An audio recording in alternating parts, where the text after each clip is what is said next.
Ciao a tutti e bentornati sul mio canale, oppure benvenuti se questo è il primo video che guardate qui sul mio canale. In questi giorni sono in corso le Olimpiadi 2024 a Parigi e se state seguendo le varie gare sulla televisione italiana oppure se leggete i quotidiani italiani, sicuramente avete sentito o letto la parola azzurri in riferimento agli atleti italiani. Nel video di oggi parleremo proprio del perché chiamiamo gli atleti italiani azzurri, sia gli atleti olimpici sia gli sportivi in generale quando gareggiano per la nazionale. Qualche tempo fa ho fatto un video breve sullo stesso argomento, però nei video brevi non c'è abbastanza tempo per approfondire, perché che cosa si vuole dire in 60 secondi? E quindi oggi ho deciso di fare questo video lungo riproponendovi questo argomento ma in maniera un po' più approfondita. Allora, perché chiamiamo gli atleti italiani azzurri? Perché la loro divisa, la loro uniforme, la loro maglia, quando gareggiano rappresentando l'Italia, è azzurra.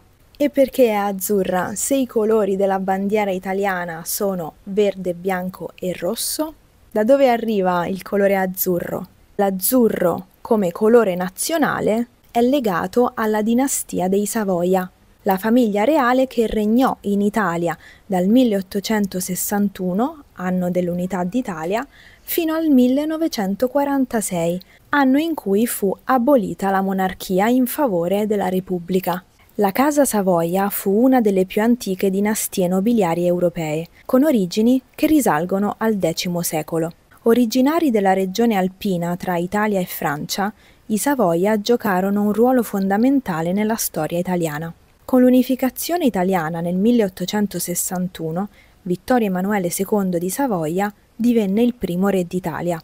È proprio in questo periodo che il colore blu Savoia, questo qui, chiamato anche azzurro Savoia, fu adottato come simbolo dell'unità nazionale italiana, proprio perché era il colore della dinastia dei Savoia.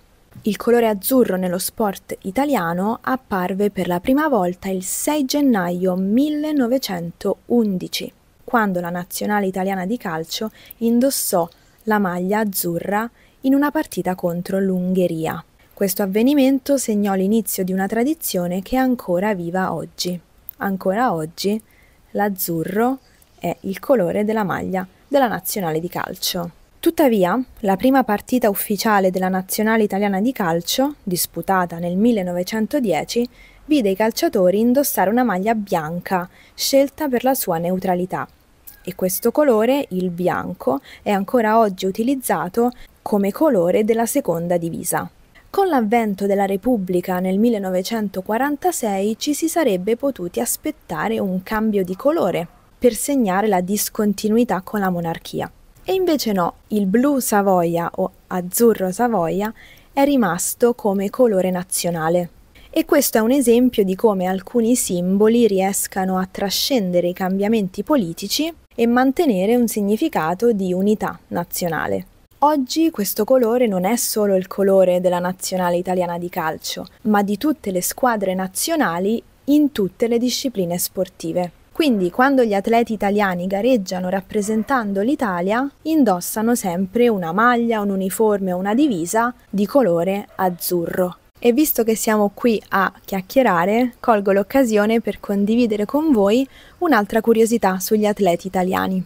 Un aspetto molto importante dello sport italiano è il legame che c'è tra gli atleti e le forze armate. Quasi tutti gli atleti che rappresentano l'Italia nelle gare internazionali, per esempio, come le Olimpiadi, fanno parte di corpi militari come per esempio i carabinieri oppure fanno parte dei corpi di polizia, perché in questo modo gli atleti beneficiano di strutture di allenamento di alto livello, programmi di sviluppo atletico e un supporto logistico e medico che li aiuta a raggiungere il massimo delle loro potenzialità. Questo sistema consente agli atleti di dedicarsi a tempo pieno al loro sport senza sentire la pressione di dover cercare sponsor o finanziamenti privati. E le forze armate in cambio promuovono l'immagine e i valori dell'istituzione attraverso i successi sportivi. Voglio farvi qualche esempio. Alice D'Amato, ginnasta, Larissa Iapichino, lunghista, Gregorio Paltrinieri, nuotatore, Mattia Furlani, lunghista, fanno parte delle Fiamme Oro della Polizia di Stato.